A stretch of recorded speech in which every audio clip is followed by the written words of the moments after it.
first story of the night, we had a North Carolina orthodontist who I went to school with. Great, great, solid human, really is. But he did happen to make national news this week with his infamous program, Grins for Glocks.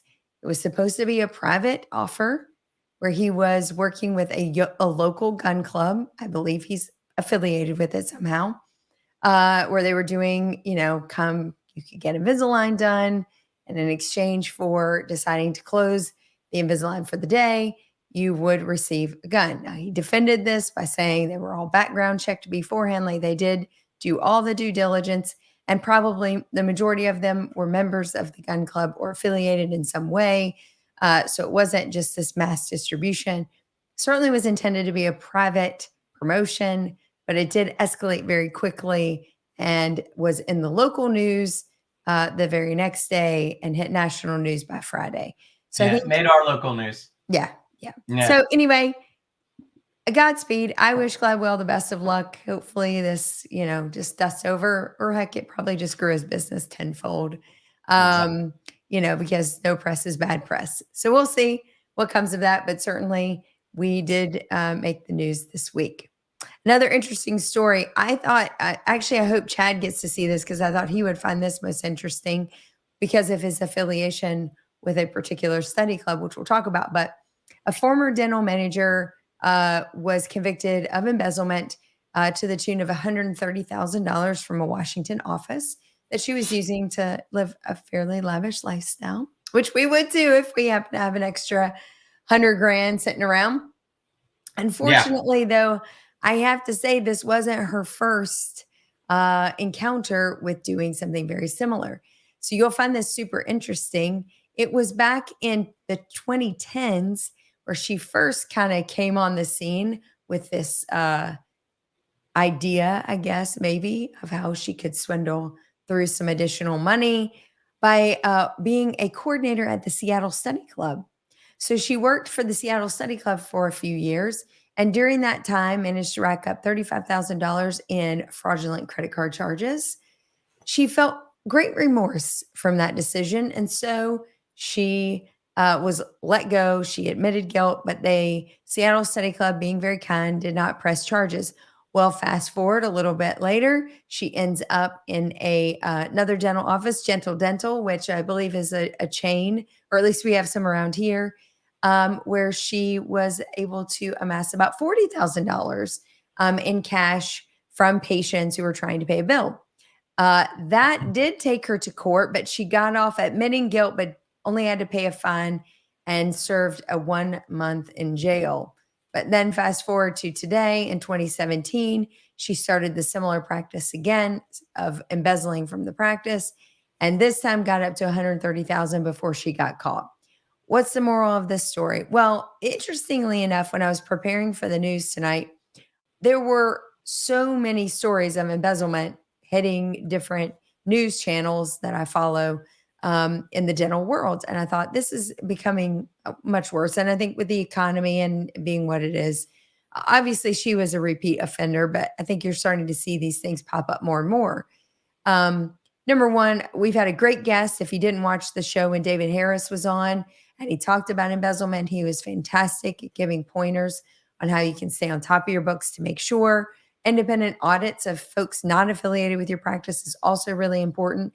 I'm not sure a background check on this particular person wouldn't have pinged that one conviction and jail sentence. So that might have been at least a way to pre-screen. So, we can't let our guard down. We have to continue to do our due diligence. And these individuals are often very likable and very nice people. They just happen to have a bit of a playbook that they're coming from. So keep that in mind as well. The last thing I wanted to mention was the ADA put out some kind of an update around their HPIs. Those are the statistics they've been tracking for the last few years, and kind of gauging workforce, gauging dentist activities, and what the kind of boots on the ground of what's happening on the ground level for dentists and how the practice environment is evolving over time. And no surprise, we're seeing some interesting things come out that I don't think will surprise anybody who is a fan and watches the show frequently. Dentists are expanding what they're providing in their offices. and not by what you think. I'm not talking about maybe expanding into root canals or implant therapy, though they may be doing that to address busyness issues. But they are also starting to pick up more and more duties that might normally be assigned to admin, assistants, and hygienists. I know in my own practice, we are picking up more prophies on the doctor's side for one of my practices because the patient population sort of lends itself that way because of the challenges of finding a full-time hygienist to come in and be a part of our team. So, that statistic definitely hit home with us to say, yeah, absolutely. In our practice, we are seeing a shift of roles and responsibilities within and accommodating for those challenges. And again, they're reiterating the continued statistics of the number of private practice owners continues to go down. We're seeing, again, that movement towards consolidation. And those young dentists, this was an interesting statistic, Jeff. I think you'll find a lot of times we talk about the young dentist typically goes towards the DSO and they want to build up their speed and kind of work in that environment.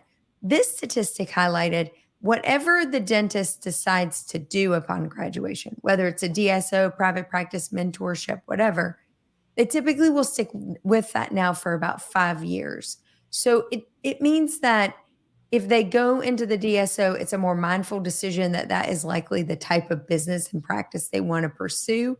And for those that go on to open their own or join a private practice, it's kind of in their DNA that that's what they want. Instead of, I think in my generation coming through, you definitely saw more of I'm going to go to the DSO or the group practice, get my skills up, maybe find a great mentor who will help me through some challenges. But ultimately, I would like to own my own practice. So it's kind of an interesting shift to say it looks like when folks are graduating, they're sitting still for a little bit longer period of time. And they do not cite debt as a primary motivator for their career choice. That is interesting. Correct. That kind of struck me. I was like, we've been spouting off at the mouth, pontificating about how debt was going to dictate decision making. But at least currently, and most of these students are in significant debt at this point, but that doesn't seem to be dictating their first early career decisions. But haven't we seen from kind of this from this generation kind of this concept of idealism anyway? Yes. So it's really not that unusual. I mean, it's surprising, of course, because logically that should be the biggest thing that they're thinking about. Yeah. But really, they just want to maybe have the right lifestyle for them, that maybe that is, the primary motivator for them, as opposed to, where they're going to be. And maybe they don't want the stresses of owning a practice. Maybe they don't want, maybe they think they'll just work up the corporate ladder and just punch a clock and make a great salary and go home and get 4 weeks of paid vacation until it doesn't work out that way. Yeah, absolutely. I don't know what the right answer is, but it's definitely something to keep watching. Yeah. No, now I'm really interested.